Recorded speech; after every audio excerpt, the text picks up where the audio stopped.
So the Ohio and Ranked, it's really one of the best battleships in the game when it comes to Ranked. If you're trying to play battleships in Ranked and have a good time with brawling, mid-range, punishing cruisers, battleships, all that stuff, Ohio really has most of it covered. And I really think this game mode is perfect for a lot of these brawling battleships. They're not that amazing in random battles these days. Just too many ships on the map that are very good at punishing any sort of aggressive play. So you gotta play a little more passive. Ohio can certainly do that. It's not too bad at mid-ranges. As we can see here, getting some citadels into the Des Moines. But ranked mode is really where you're gonna see a lot of these closer range brawly battleships shine. Just not having nearly as many ships on the map that's pretty much the same size, at least in this one, is going to help you so much. It opens up a lot of opportunities to push in without being punished by 6, 7, 8 ships at a time. Only 6v6 here is pretty nice, especially when people do split up. In this game, we did have a lemming train forming, so I decided to cut towards the B cap.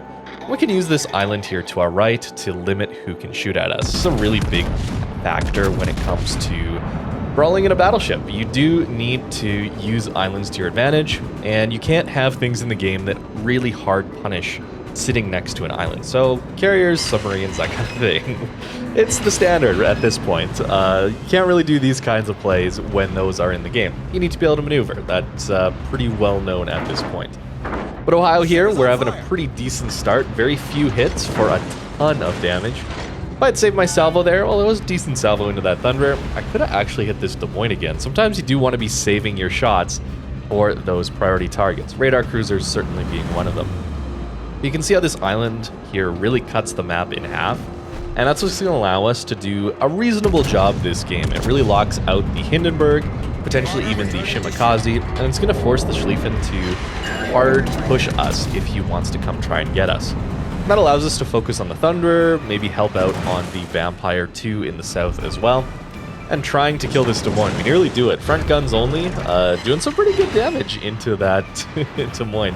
We even get a Citadel at long range in the Thunderer. So this is a match where, yeah, we're getting some good RNG. That certainly helps us a ton here. We're going to stall out the B cap, and that's going to negate some of that points advantage the enemy team is going to get. At least for a little bit. I'm a little worried about, yeah, the Schlieffen are just going to push us. This is a situation where Ohio can struggle. Unless we get citadels into his broadside as he's trying to torp us, we die very, very quickly here. Schlieffen having secondaries that, assuming he's taken IFHE, he's going to pen 32 millimeters of armor, and our bow is completely 32 millimeters. And if we go broadside too much, well, we're going to eat all of the torpedoes. So we're taking a ton of damage either way. So it's going to be really important, these first salvos, making sure we're locked on, and we get 3 citadels. Yeah, I was really lucky in this game. So that's certainly going to help us live here. We still have to avoid the torpedoes. You can see just how much damage those secondaries are doing to us. Lighting fires, all that stuff. Des Moines, of course, helping in as well. We dodged that first torpedo set. He launched them a little too early. Must have clipped the island with that 4th torpedo. And then we have the second set. The important thing here is to make sure you don't eat both sides of the torpedoes. And my team helps out here enough that we overmatch through his bow and do manage to take him out. If you had both torpedo sides off, we'd probably die there. Certainly he would have been able to do that if we didn't get a triple citadel with our front guns only. Yep, pretty good. But holding on to this position has, as you can see, helped our team stay in this game, right? We're not really winning this one yet. It's very close still, which is a good thing. I love these close games, but if I had gone to the A cap, which is this cap that I spawned a little closer to, you can see how the enemy team would have just had full control over B and C, and they would have just locked us out entirely, really pinching us in a massive crossfire. So we didn't really want to allow that. Getting some shots in on the Thunder, but it looks like he's going to go down to Jinan Torps, maybe Holland Torps, and we have a Des Moines to worry about here. And in this game, we already have 160,000 damage on just 24 hits. Again, we got pretty lucky here, but I had to share this one with you guys because just showing off the absolute insane power of battleships when you're able to position yourself really well. And of course, you got to get lucky on those dispersion rolls, right? That is a key point to battleships. even if you position yourself well, you're not guaranteed to have games like this. But they certainly happen more often in ranked, at least that's how I find it goes. Here we're going to grab the B cap, trying to avoid any sort of torpedoes. We don't know where that Shimakaze is, but pushing forward, we didn't get detected. And now we're going to actually flank the Hindenburg, trying to get towards the C cap. If you're looking to play some of these more brawly ships, I do think that either taking a look at it brawls, they got 1v1s right now. Maybe that's switched up to a different one, but also ranked mode is a great option. Hindenburg flat broadside. I think we all know how this goes, right? Yeah, 6 overpens into a flat broadside cruiser at 6 kilometers.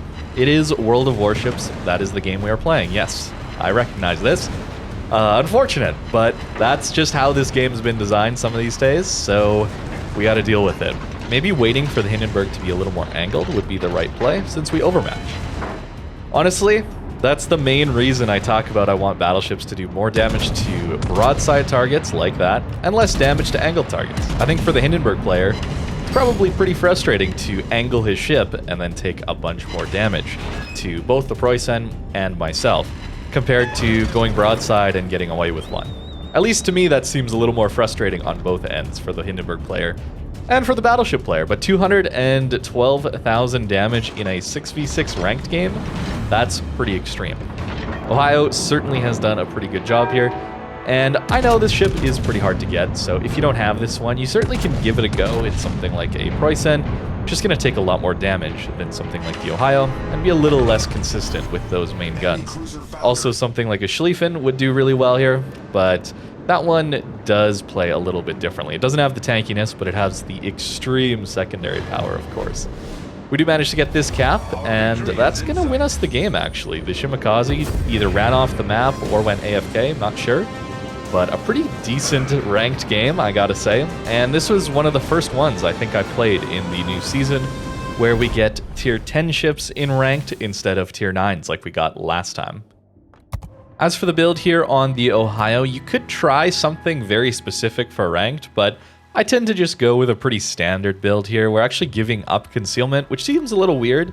That 14-kilometer conceal would be pretty nice to surprise some cruisers with, stay in stealth a little bit more. I just value having more heals, since we're going to get to those very quickly. I have to have fire prevention on a battleship these days. It's not negotiable. And then I want manual secondaries, so that's kind of where we're giving up concealment with. Long-range secondaries, of course, as well as adrenaline rush. These things can certainly help us out a ton in ranked battles.